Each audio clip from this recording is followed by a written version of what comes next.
Welcome back to the channel, everybody. Thank you so much for joining me and allowing me to continue to be your daily advocate. If you're new here or you're not subscribed for any reason, please do me a huge favor and hit the subscribe button. Thank you to all of you who have been watching and following me for so long. It truly means a lot, and I'm glad that I can be this person. The use of cryptocurrencies in the U.S. is forecasted to rise by 70% in 2022. Now, that's one hell of a number here. I have to tell you, when I see that, I see people flocking to what feels like more of a safe haven, understanding the inflation and possibly the stagflation that is about to find us. And it is no mistake that people start looking for different assets like cryptocurrencies and digital assets to be able to use for their purchases, transactions, and to hedge. Right here, major German bank applies for crypto custody license. Its Commerce Bank joins a list of 21 others pushing for a crypto custody license in Germany. Now, Germany, I know a lot of people in Germany are like, hey, we're not that far ahead, but you're a lot further ahead than you are in the United States. So good on them there. There's no doubt about it. Former Goldman Sachs executive, certainly somebody I have a lot of respect for, Raoul Pal, says that the changes in the global market conditions could set off the next bull run for Bitcoin. And I tell you, I think this is all speaking to what we just covered about the inflation and possible stagflation and how people are going to look for those areas of high ground that they can get into to either make money or hedge their loss from the traditional conventional markets. Let's take a look at this. There was just recently a global conference, a spring meeting with the IMF, for which it was European Central Bank former managing director of the IMF, Christine Lagarde, now the president of the ECB, Jerome Powell, the head of the Federal Reserve, and Kristalina Georgieva, the current IMF director, and many others. But we're going to look through this thread, and I'm going to play you some videos here that really set the tone. The IMF director is going to give you what the current state is and just how bad it is. Turd de Meister here says, I followed the IMF for 15 years now, and this is the most impressed I've been by any of their live press events, and it was impressive. Some rare truths were shared on a panel in front of ECB's Christine Lagarde and Fed Chair Jerome Powell.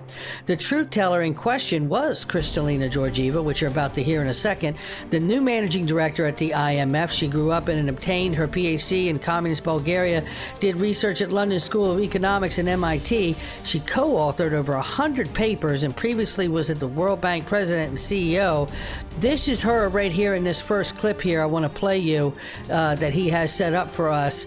And shout out to Turd de Meister here. It says, Ms. Georgieva shares some hard facts, which is quite rare in itself for a spokesman from the IMF institutions.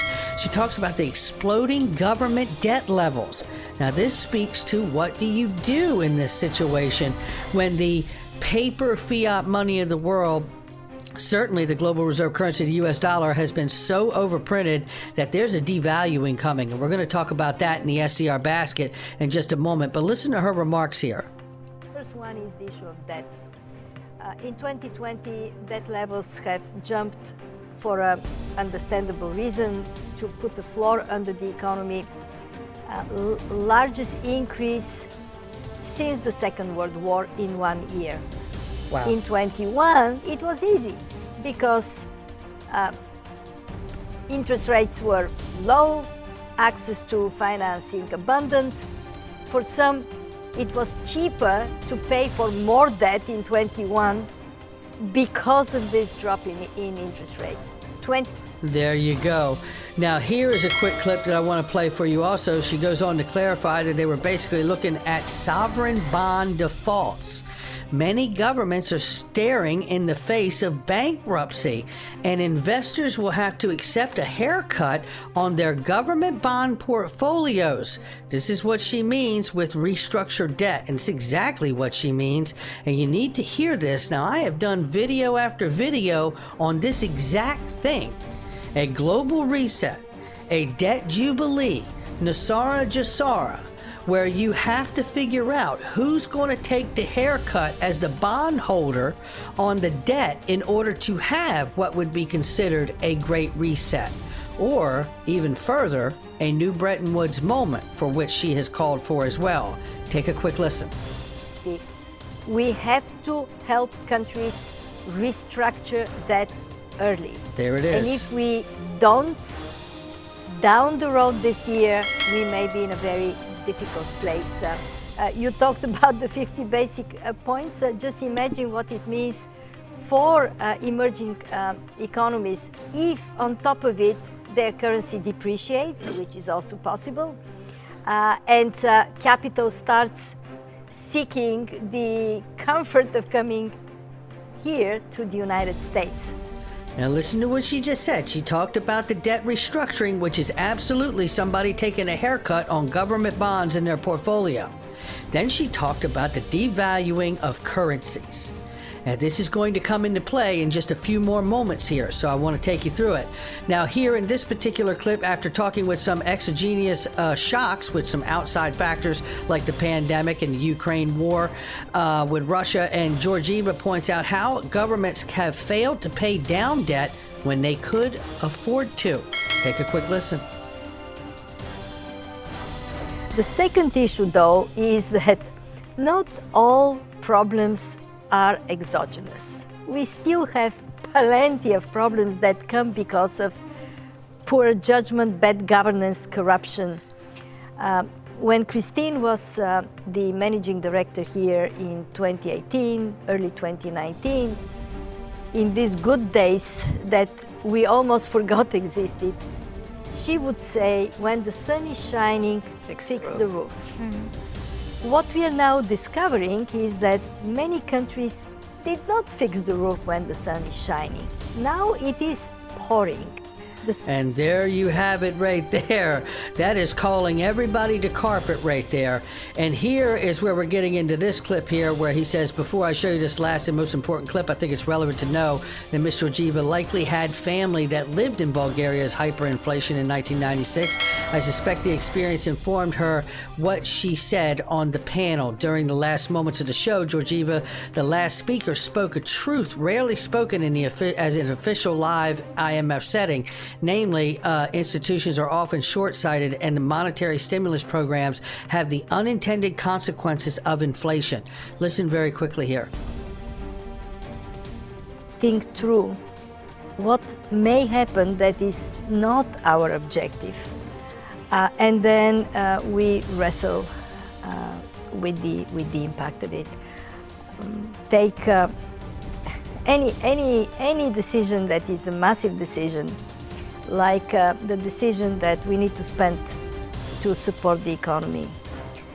You know, at that time, we did recognize that may lead to too much money in circulation, too few goods. And that right there tells you a great way of how you could have hyperinflation lead to stagflation, right? And the devaluing of the global reserve currency, the US dollar. But didn't really quite think through the consequence in a way that upfront would have informed better.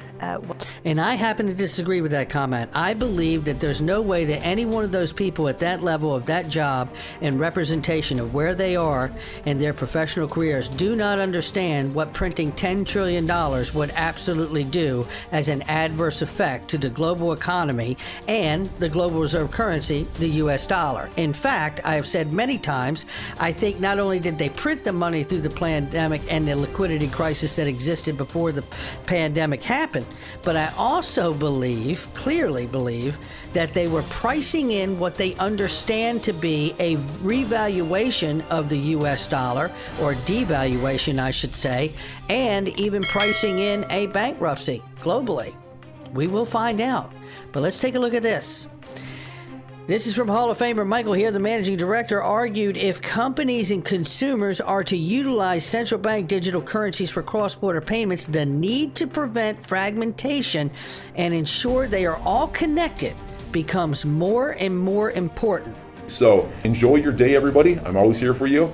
Leave any comments or questions below and be sure to subscribe. But thanks, everybody. I really appreciate you. Enjoy your day, and I always have your back. So thanks so much, everybody.